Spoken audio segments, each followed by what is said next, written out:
नमस्कार, मेरा नाम ऋषिका अग्रवाल है।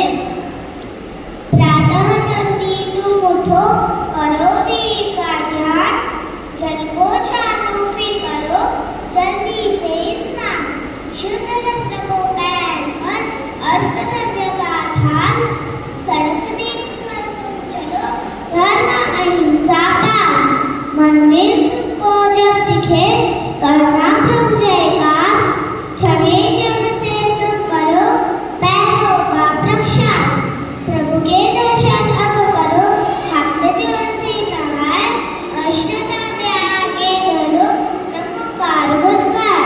वर्तमान जो आपका बने अनागत माय, और प्रभु इच्छा नहीं भक्त आपका छाए।